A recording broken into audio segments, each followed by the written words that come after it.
อ๋อมีหยังนี่โต้งกระทึกนี่เดี๋ยวดีนี่น้ำลายโจกนี่เอาออกอันนี้เถอะยากนั่นยังว่ากันเห็นอยู่แพทย์เขาเอาออกสะอาด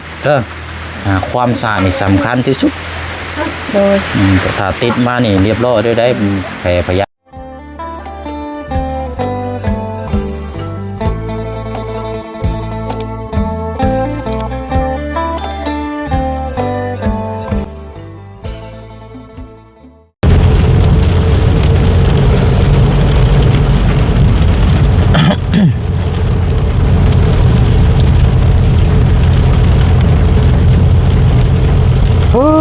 คือเก่าคือเดิมพี่น้องไอ้ฟ้าฝนตกเอาเท่เอาว่าเอาแต่เศร้าเลยมื้อนี้กะบ่ได้หยุดเลยย่อนโธ่น้ำขึ้นลายดอกนี่โอ้แม่น้ำกัวอู้ขึ้นจนเคิงเลยบัดนี้เอี่ยมเลยแล้วแถวนี้ท่วมแน่นอน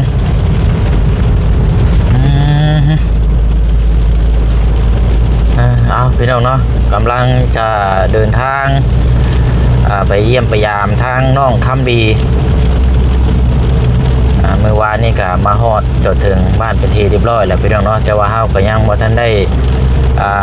พูดคุยแล้วก็แจ้งพี่แจ้งน้องน้ำกันอีกนะพี่น้องเนาะเพราะว่ามาบ้านแล้วก็นี่แหละพี่น้องสิได้ให้ทางแพทย์อยู่สุขศาลาอยู่เขตบ้านดงให้กระเจ้ามาล่างแพเนาะมือละเทื่อก็ยังดีนะพี่น้อยแล้วก็ถามเบิ่งทางไอ้ปั้นน้ำเนาะแล้วก็นี่แหละพี่น้อยการกินการอยู่หรือว่าเงินเนาะจำนวนที่บุเชียงได้มอบให้ทางไอ้ปั้นล่าสุดนี่ก่อนจะเดินทางขึ้นมาก็ยังเหลือเท่าไรแน่หรือว่าโบเดือว่าจังไรก็ถามน้ำกันเนาะพี่น้องเนาะแล้วก็นำพน้องเปียวนี่ก็เงินนี่ก็ยังเหลืออยู่10 ล้านกับ500,000 กิกเนาะเมื่อวานนี่ก็ทางไอ้กู้ภัยเฮาพี่น้อยเพิ่นมาส่งแล้วบัดนี้แต่ว่าก่อนหน้านี่บ่เช่นกระจายให้เพิ่นให้อ้ายเพิ่นแล้วเนาะแต่ว่ามาเราเห็นมันลดค่ารถหยังพี่น้อยก็อยากซอยเนาะก็ได้เอาเงินจำนวนที่ทางแม่เพิ่นฝากมาแล้วก็ให้ทางอ้ายเพิ่นแล้วก็ร่วมทำบุญน้ำกันอีกเนาะพี่น้องเนาะเพราะว่าหน่วยกู้ภัยนี่เพิ่นไปทุกสถานที่เวลาเกิดฟ้าเกิดเหตุนะพี่น้อยเนาะก็ได้มอบให้อีก500,000ตอนนี้ก็ยังเหลืออยู่10 ล้านกับ500,000 กิกเนาะกับข้าวกับน้ำนะบ่เชียงใจเองนะพี่น้องโบเกียวเนาะมากินข้าวกินน้ำแล้วก็เมื่อวานนี้กันนี่พี่น้องเบิ่งน้ำโอ้ยดีนี่เนาะน้ำท่วมแล้วนี่พี่น้องเอามาก่อนขออนุญาตหันมาทางนี้ก่อนพี่น้องจังไรพี่น้อยผ้าฝนตกนี่ก็ไปกับรถกับล่างในไรบาทนี่ใส่หมวกใส่เสื้อจะบีในไรพี่น้องอากาศมันก็คือหูกันอะไรพี่น้องเนาะเดี๋ยวเป็นบัดเป็นไอเดี๋ยวเจ็บคอ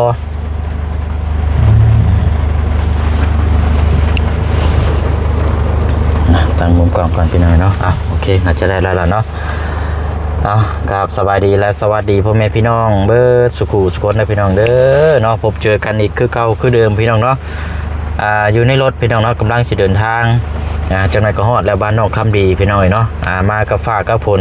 ก็จะได้บุกกับฟ้ากับฝนนี่แหละพี่น้อยเวียกงานกันเนาะถ้าบ่ด้วยกับฟ้ากับฝนนี่ก็มันก็ค่ำจะซื้อพี่น้องเพราะว่าเช็คเมืองแล้วนี่คือฝนตกนี่เบิดมือเลยมื้อนี้พี่น้องเนาะแต่ว่าถ้าว่ามีการมอบเครื่องของนี่ก็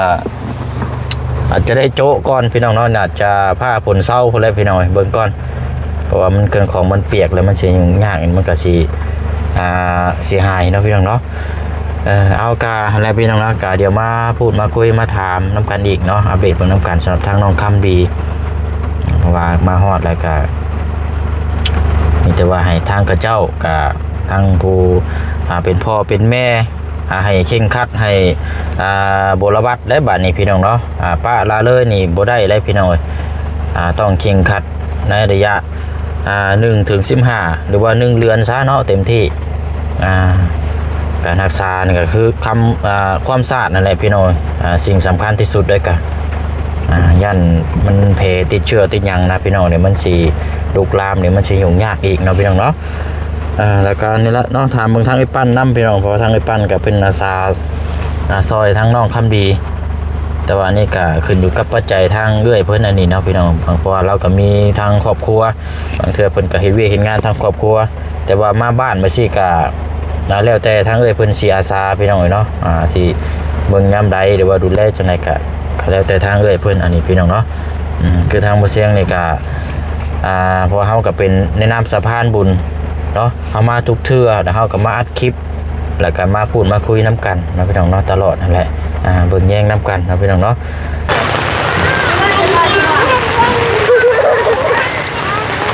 เอาพี่น้องเนาะอยู่คือเก่าคือเดิมหน้าบ้านของทางเอ้ยปันเนาะเพราะว่ามานี่เฮาก็เอารถมาจอดไว้นี่ได้พี่น้องเพราะว่าจอดมองอื่นนี่ก็บ่คุ้นเคยเท่าพี่น้องเนาะจะได้มาจอดไว้นี่แล้วก็สิพากันย่างขึ้นไปเบิ่งอีกบ้านนี้พี่น้องเนาะสภาพแวดล้อมบ้านเฮือนซ่านแล้วเนาะเป็นจังไดหลังจากฟ้าฝนตกเราอยู่ไสเราอยู่บ้านสุกีเลย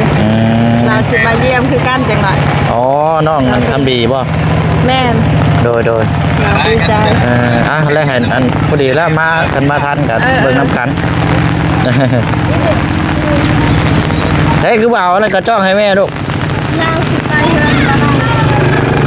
ะโลเราสิไปเฮือนกะโลเอาแล้วเอากระจ้องต้องพูดมาสนาวค่ะกระจ้องน้อยมีอันเดียวผมเลือกรถเด้อขอโทษเลยโอเคสิไปเฮือนวัตโลบ่หรือว่าอันสิเอากระจ้องน้อยให้เจ้าสิดอก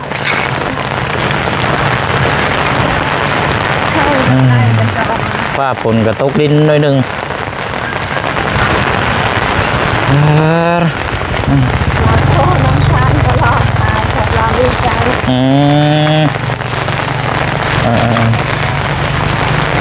เราสิเข้ามาพี่เนาะแต่ว่าฝนกระตกชับเนาะเบิ่งพี่น้อยทางนี่โอ้ยตายได้นี่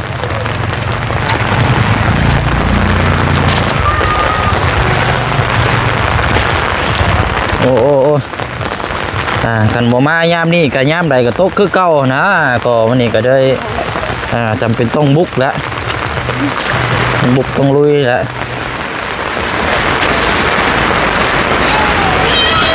อันพายุเข้าเด้เนาะอยู่บ้านดงที่นี่อยู่ข้างวัดนะกุ้งไม้ฮักเป็นตุยเลย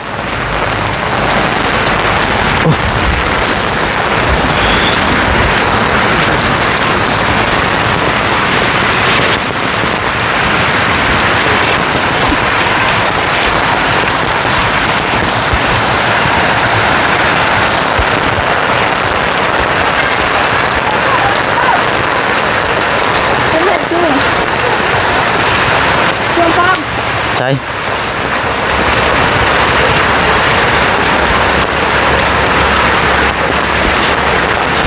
บริซื้อกับข้าวไม่แต่ซื้อโจ๊กมา2 แพ็คพี่น้องซื้อโจ๊กมา2 แพ็ค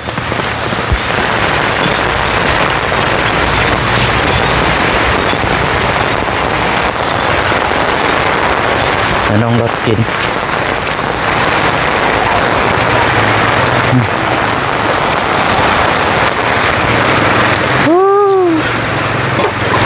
โคตรดีเนาะ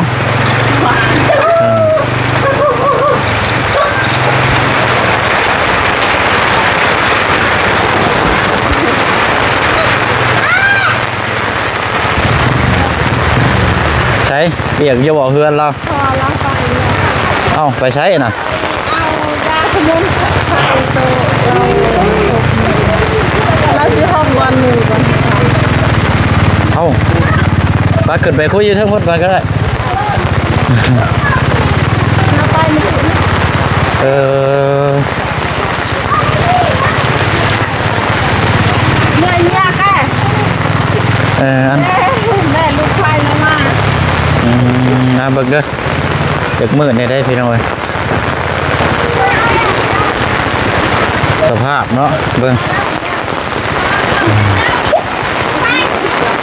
เป็นยังไงเนาะฝนหัวฝนยังเปียกเบิดอยู่อ่ะ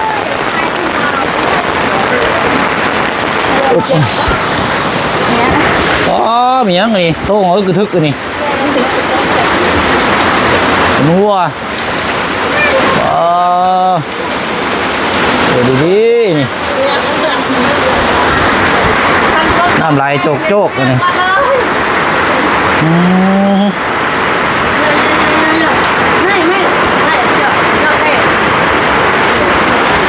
น้ำลายโจกๆเลยเนาะ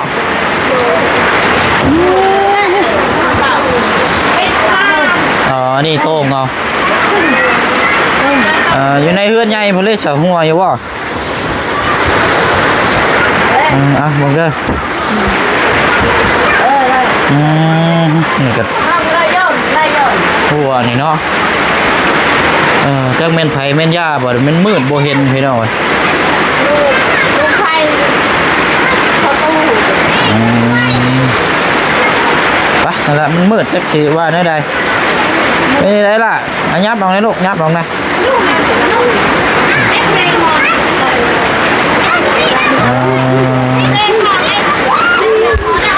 เอาไปปั่นหนาวบ่โอ้ฝนตกเนาะหนาวนี่แหละเปียกกูเลยข้างนี่กันเนาะ เรือ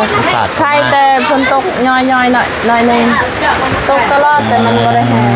คันรอบนี้มันตก เปียกแล้วหนึ่งกันเนาะเนาะแล้วกินแล้วบ่เข่ากินแล้วเข่ายังอยู่ น่าจะโดนจาละ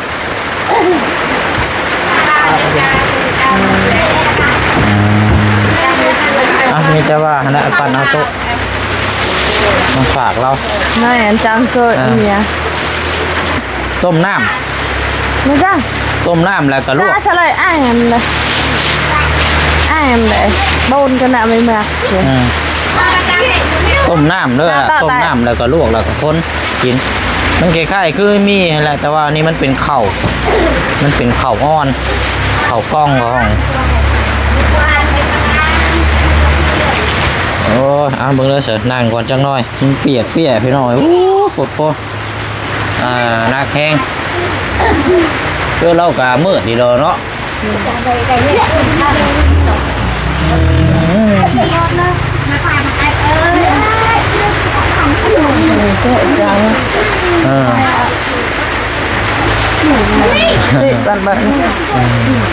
เบาในแล้วลูกเด้ออย่าเสียงดังเด้อจังหน่อยเด้อ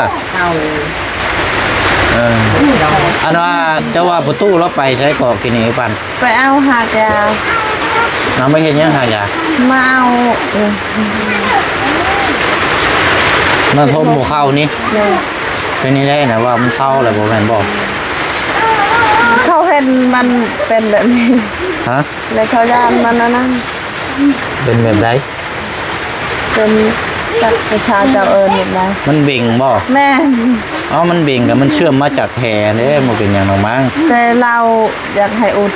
ถ้าไปอุ่นอย่างไรมันติดเชื้อติดอย่างมาแบบนี้เนี่ยจบเลยแบบนี้นะ บ่เขาเห็ดยานะเขาใช้แบบนี้เลยเขาใช้แบบนี้แบบนี้บ่ได้นำบ่ได้ถึกนำแต่เขาใช้แบบนี้เลยเขาเห็ดแบบนี้บ่ได้ถึกนำ จำเอาหน้านี่บ่ แม่นจำแบบนี้แบบ ได้อยู่ฉันนึกว่าน่าอย่าให้ถือแพ้เด็ดขาดด้วยได้น้ำ จำแบบนี้บ่ได้ถึกน้ำบ่มีน้ำจักดีเลย อันว่า มันจะเฮ็ดแบบนี้ มาแต่ของบ่อันแพทย์เพิ่นบ่ได้จัดยาให้นำบ่ไอ้ปัน เลือดเฮา มียานำอยู่บ่ ยาสามแพทย์สามแพทย์ ยาแก้ปวดแก้หยังกันบ่ แม่นสามแพทย์สามแพทย์ เอาไว้เอากินนี่แหละเด้อ เราให้อยู่ในนี้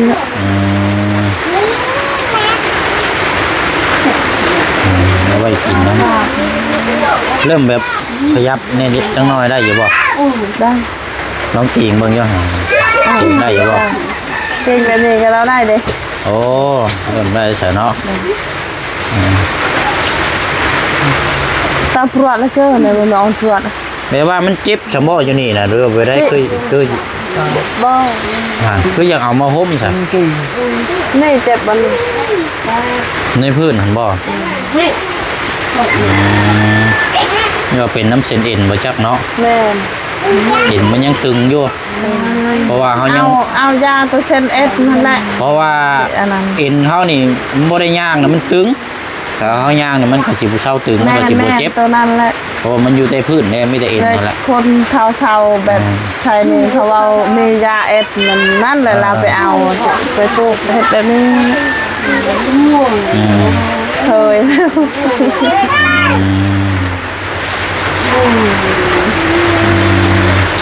อันน่ะเรื่อง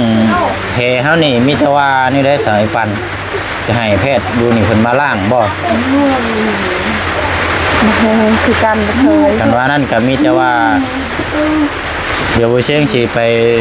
พัวพันกับแพทย์เพิ่นเบิ่งเด้อ โดยคันเจ้าโหเจ้าแนะนำเฮาเฮ็ดก็ได้ แต่ว่ามันฝนตกนี่มันเฮ็ดหยังก็ยากเด้อนี่ยังบ่อยู่มันบ่แม่นว่ามันเป็นเรื่องเดียวมันหลายอย่างเบิดแต่ว่าเฮาเว้านั่นนี่หรอ โดย ก็เดี๋ยวสิไปพัวพันถามเพิ่นแหละมาล้างมือแล้วเทื่อก็ยังไข้เนาะอย่างน้อยนะมันจังสิแห้งเดี๋ยวบ่เชียงสิ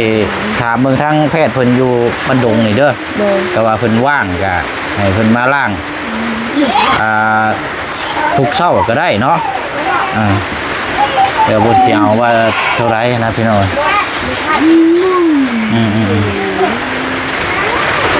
ก็ต้องล้างแผลได้เพราะว่าแผลนี่มันยังบ่ทันได้แห้ง แม่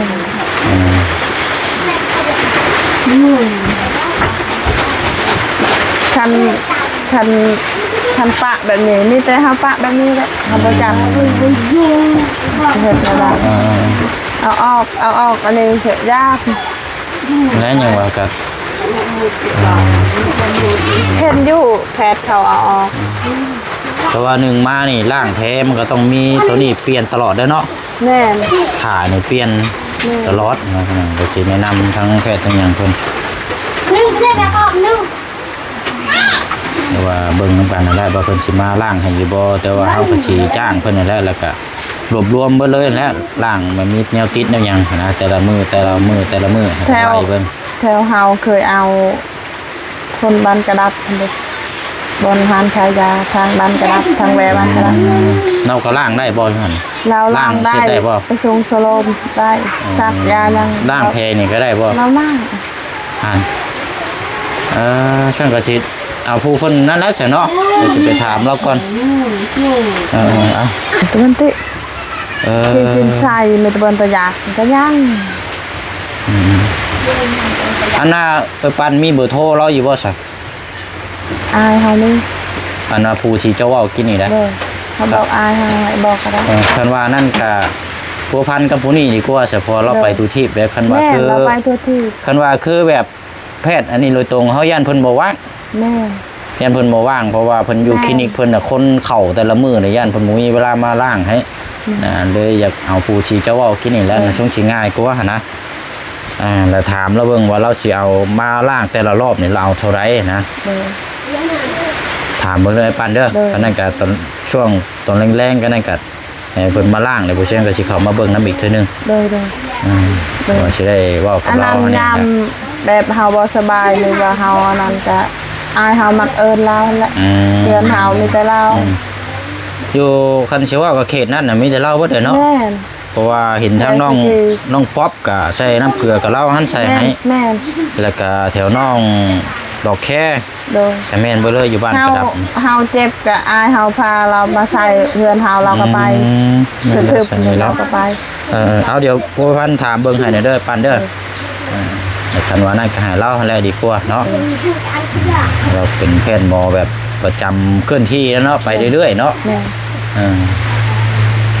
ถ เนาะอ้าวดีแล้วบัดนี้มีแต่ว่าหนึ่งมานี่เน้นความสะอาดความสะอาดนี่สำคัญที่สุดโดยถ้าติดมานี่เรียบร้อยด้วยได้แผลพยักนี่ครับสายากเฮาพยายามเฮามาเว้าตลอดกับพอเราเฮาเว้าคันเจ้าบ่สะอาดเฮาสิเอาไปทันดีอยู่เฮือนเฮา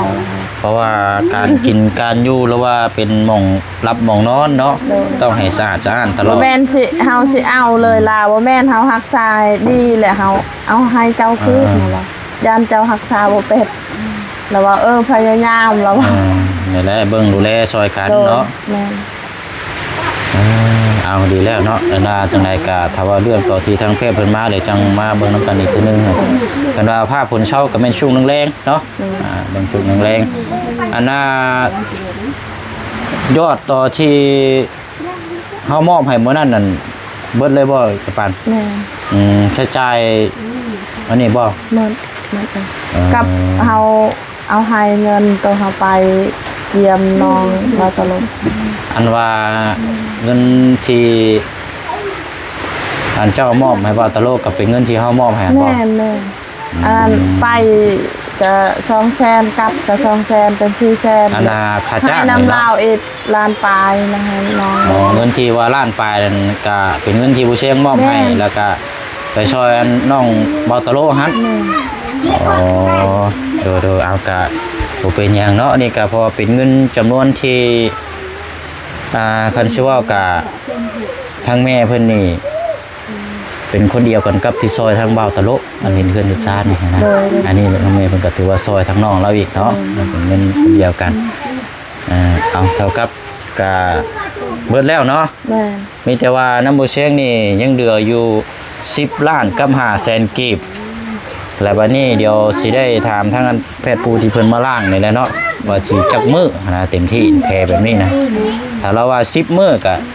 ราคาใช้จ่ายเดี๋ยวเฮาก็สิไล่เบิ่งเลยจังมอบให้เราแล้วมาล้างนะแต่เรือจังหันแล้วก็จังถามเพิ่นว่านี่จังไดต่อเพราะเงินมันต้องเหลืออยู่ได้แหละสิถามทางไอ้ปั้นว่าอันน่ะมื้อกลับนั้นซื้อขนมให้ลูกแน่ซื้อปิ้งไก่กับผู้อยู่รำเฮือนเฮาหั่นเลยขนมปิ้งไก่ซื้อครบแบบเขาเว้าตลกกับเฮาซื้อให้เขาแน่เป็นหยังหรอกนะอยู่ในกินเข้าท่าเฮาเมื่อเด้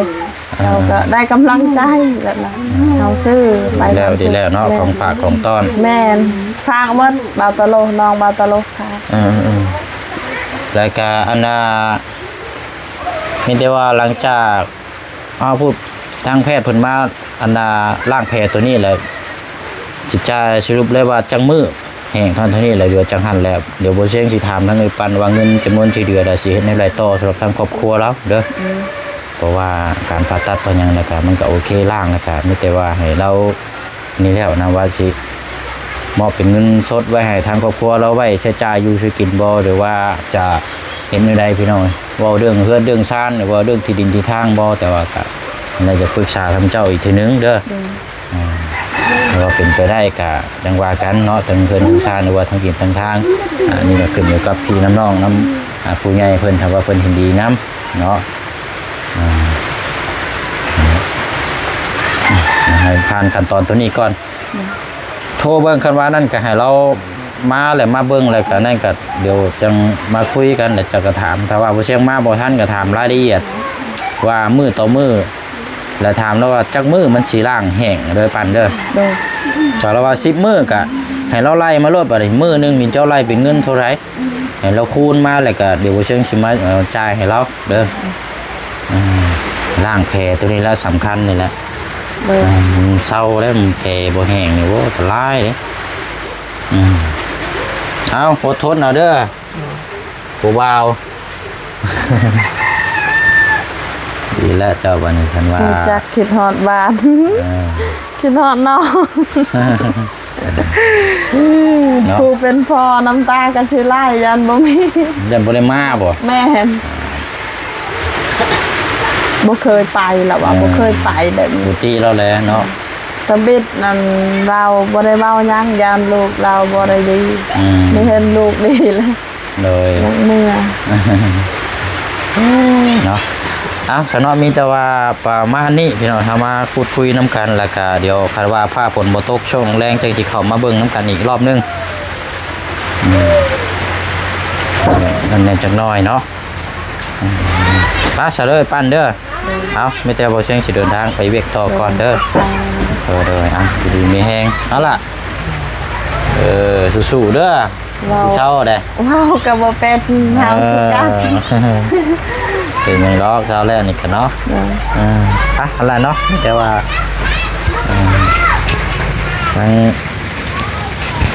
พอเราไปเอาหางไม้มาห่มพอเอ็นตึงนี่เนาะ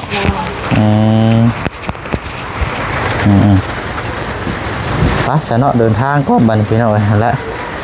มันอยากมืดแน่พี่น้องจักบ่ฮู้ว่าไผเป็นไผเดี๋ยวนี้อันนี้ทางลูกไผ่บ่พวกนี้นะอยากมืดได้พี่น้องไปแต่เช้าได้ยินว่าคำดีเมื่อเด้และเมื่อกี้นี่พอคำดีไปกับลูกละไปขี่รถจักรไปนี่บ่เอาดีแล้วเนาะมาเบิ่งเยี่ยมยามน้ำกันไปซะเนาะถึงว่ากันพี่น้องเอ้ยระวังกันพลาดเด้อนี่เด้อพลาดลื่นล่มเลยนี่เปียกเบิดนี่พี่น้องเบิ่งมันเปียกไปเลยเนาะนอนกองเอา ฮึบสลายได้นี่พี่น้องไปก่อนพี่น้องบัดนี้เนี่ยคันว่าบ่บุกมากับมันก็บ่นี่แหละพี่น้องเพราะว่ากับผ้าฝนเนาะเฮาสิไปรอท่านี่โอ้โอเควันนี้พี่น้องเนาะตัดภาพก็เป็นมุมภาพมุมเก่ามุมเดิมผ้าฝนตกลงมาไปเบิดเลยพี่น้องมันคงราคาเพื่อนเราฝนดินเปียกเบิดเลยเนาะเอามีแต่ว่ามาพูดมาคุยชี้แจงหำหูน้ำกันเอาพี่น้องเนาะแล้วก็จังมาติดตามบนน้ำกันอีกเนาะเข็ดน้องคำดีไปเนาะลาพี่แล้วน้องไปก่อนเด้อพี่น้องเด้อเนาะผมขอบใจทางปลุงเอฟซีเฮาทางผู้ใหญ่ใจบุญ